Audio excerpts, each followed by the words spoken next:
Today I'm going to be talking about automatically constructing semantic maps. And before I get into what semantic maps are and how they're relevant for linguistics, I'm going to give a little bit of background about what the group that I've been doing research in is trying to do.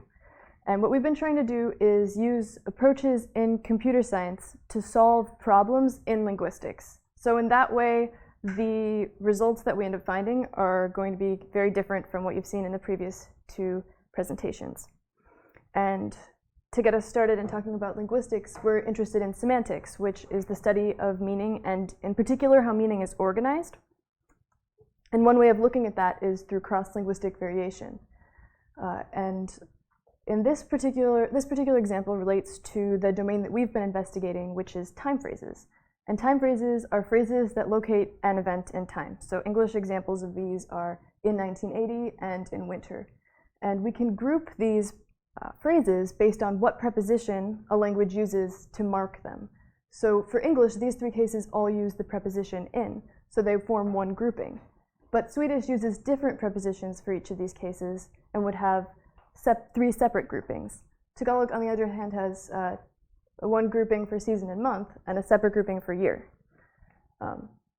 And there are strong preferences for certain ways of organizing these things over others. So in looking at the 6 main categories in our domain, it's very common to have categories only for hour, because the brain thinks of those as being different. And it's very rare to have a category for month and hour that excludes, or to have a grouping for month and hour that excludes all of the other categories. And the question then becomes, well, how can we study this cross-linguistic variation? And the answer that linguists have been using for a very long time is semantic maps. And before I get into how they're formally defined, I'm going to give a little bit of the intuitions behind what they're intended to represent. So between each of the categories, we put links between those that are cognitively similar, so the brain thinks about them similarly. And in this, we want all of the categories that a language uses the same preposition to label to be next to each other. And the logic behind this is that if a language uses the same marker to reference things in these different categories, then they must be thought of as being similar. And this is a map that was hand-drawn by a linguist for the languages English and Swedish and the different groupings that are found. Now, talking more formally about what we want semantic maps to communicate is there are kind of 2 main things that we're trying to maximize. The first thing is that we want all groupings of prepositions found in languages to be connected in the graphs. So if we had a grouping including hour and season that didn't have day part or year or other categories that would form a connected path between the 2 of them, this wouldn't be allowed by the graph. On the other hand, we also want the graph to be useful for making predictions about what possible groupings could occur in languages. So if we chose a random grouping, for example, hour, day part, and day here, we would want a language to have a grouping that would correspond to this grouping here.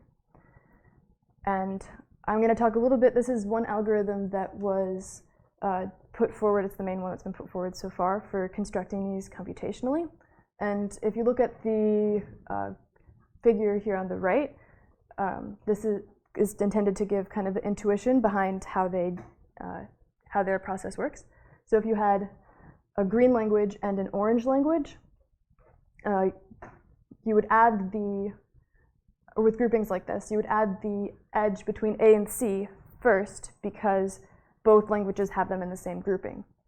And then the edges for C and D or B and D would be added. They both would be added, and the order doesn't matter according to this algorithm.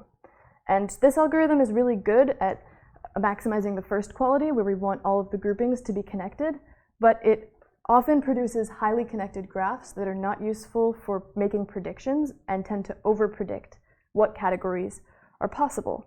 And we want to be able to find simple solutions that account for as much of the data as we can. So what we did is came up with a score called the fit score, which is equal to the fraction of possible subgraphs that correspond to groupings in the data. And we use the harmonic mean, which is a type of average, of the fit score and the connectedness score from before as the thing that we're trying to maximize as we add the edges. And these are the graphs resulting from the connectedness objective function from previous research, the combined objective function from our research, and for comparison, a hand-drawn map by a linguist. And in this chart, we have the number of violations for each of the two things that we were talking about. So the first one is the number of groupings that are not connected, and the second one is the overpredictions. And looking at the two computationally inferred ones, the connectedness objective function is really good at having everything be connected, but it also overpredicts. As you can see, it overpredicts 19 groupings, which is pretty bad. But the combined objective function doesn't capture all of the groupings, but it also doesn't overpredict. So moving forward, we want to try and come up with methods that would better balance these two things and that would also be more efficient, because we're looking at all the subgraphs, and that's really inefficient. And the main thing that we feel that this research has done is formalize something that linguists already knew that they wanted these graphs to have, which is to be a simple model that accounts for all of the data. So thank you for listening to my presentation, and here are Works Cited.